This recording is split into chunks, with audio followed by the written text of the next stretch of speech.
Omaha's news leader, chronicling the stories and people making a difference in our community.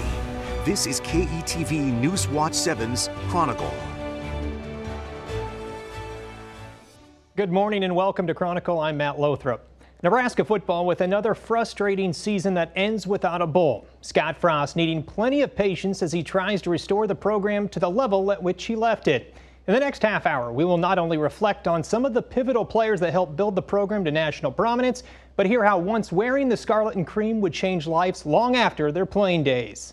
We begin with Willie Miller, a forgotten fullback of the late 90s. Miller's life has mirrored Cornhusker football for the last 2 decades, from the top of the world to some pretty dark days. Now, like Nebraska, Miller is trying to rebuild.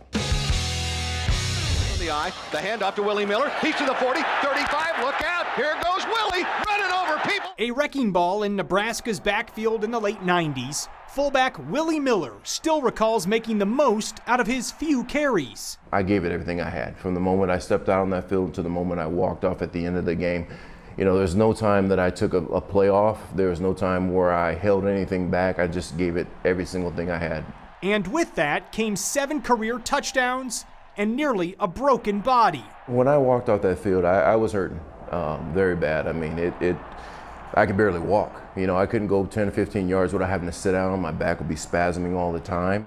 With swelling in his spinal column, Miller began a 20-year addiction to painkillers and a downward slide. Rock bottom came in a 2008 road rage incident.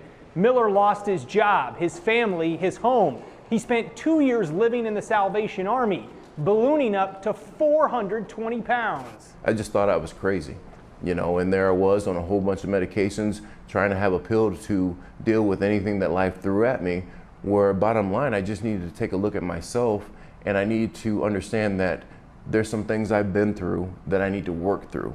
Miller found help through his Cornhusker family and the Nebraska Greats Foundation, a nonprofit that provides financial assistance to former college athletes. Now clean for 11 months, the 240-pound Miller has returned to school, with eyes set on becoming a nurse practitioner who specializes in mental health. Through what I've been through and the path I've been down, you know, I just have a burning desire to help people who may be going down that same road or maybe stuck in that kind of a rut. Hands the ball off to Willie Miller. He fights his way in, takes it down for the touchdown. Miller has no regret for the Cornhusker career that left him battered, for it's the same relentless effort he now plans to use for good. Well, you need to live in this state all of 6 months to learn that Scott Frost was Tom Osborne's final quarterback. But who was the legendary head coach's very first? To most, Steve Runte is another lost letterman in the annals of Husker history. But the former walk-on still takes pride in ushering in a new era of Cornhusker football. Dan Anderson from Fremont. 9 of the 11 offensive starters that day came from Nebraska. Quarterback Steve Runte remembers them all. Tony's debut that was that day, he was a sophomore. A backup for virtually his entire Cornhusker career, the 5th-year senior from Ogallala made a spot start against UCLA in 1973, the first game of the Tom Osborne era. His nickname is Duck, so we hope that he waddles out there and takes charge of that offense. We marched right down the field and scored, and I got to lean forward and get the half-yard touchdown. Touchdown. And then we stuck it to him the rest of the day. 3rd and 9.5, and Runte, the quarterback, rolling out of there to throw, looks for his receiver. Runte threw for a touchdown as well, but he never started again, even though after the win, he and Tony Davis shared National Back of the Week from the Associated Press. Tony's dad and my dad were standing next to each other on the sidelines, and we looked over there and they were just both bawling, just crying. 24 seasons later, Runte would feel that same rush of fatherly pride as Tom Osborne's very first quarterback would watch one of his last come in the form of his son Jay, a reserve on the 1997 national championship team. He learned the same lessons, and you know, we talked over these different lessons that we learned and how they could apply to your life. And it's strange to think that football and being on a team could help you with all the different things that you're going to get into next, but it really prepared both of us well. The younger Runte now works in business. The other is a retired grandpa. Both did more than just live the dream of a Nebraska walk-on.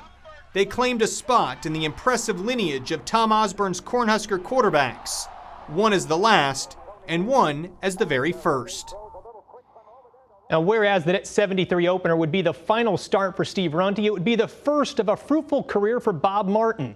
His All-American days at Nebraska almost didn't happen, if not for betting on himself. A change of position that would change his life. Crowell goes back to pass. Chasing down quarterbacks and wrestling down runners almost didn't happen for Bob Martin. The former defensive end came to Nebraska as a running back.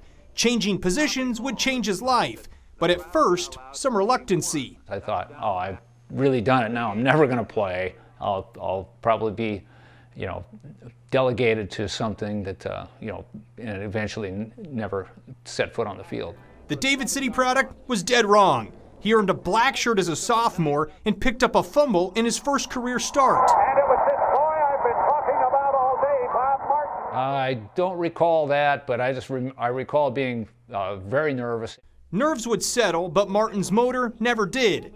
He tallied 23 career tackles for loss, co-captained the 1975 team, and earned first-team All-American accolades. He then played 5 years in the NFL, most notably with the New York Jets, and a guy named Joe Namath. Being on the team with Joe is like, being with a rock band, I mean, you had all these groupies, you're thinking, who are these people? The Jets helmet highlights some of Martin's memorabilia. They're 87. It's become more of a family shrine of sorts, as his children Lee, Jay, and Ann all competed at Nebraska. Now retired, the 66-year-old still follows his alma mater and reflects on his proudest moment. Coming from the Class C school, the lower classes, so you felt sort of a obligation to succeed.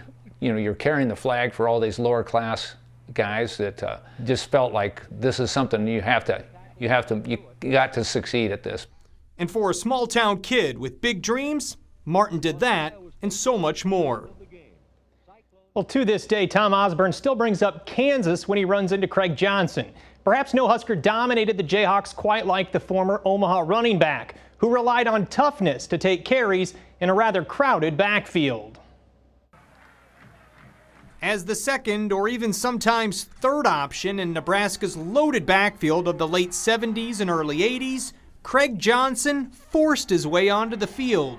On the 1 and 2 yard line, well, if I can't get it in from there, then I shouldn't be playing, I guess. The one-time West Side Warrior prided himself on a knowledge of the offense and a willingness to run over anyone in his way. I came from Minnesota. I played hockey really young, and it taught me toughness. And we played scrappy, but that was just one-on-one guys hitting you in the face, and that's kind of where that came from.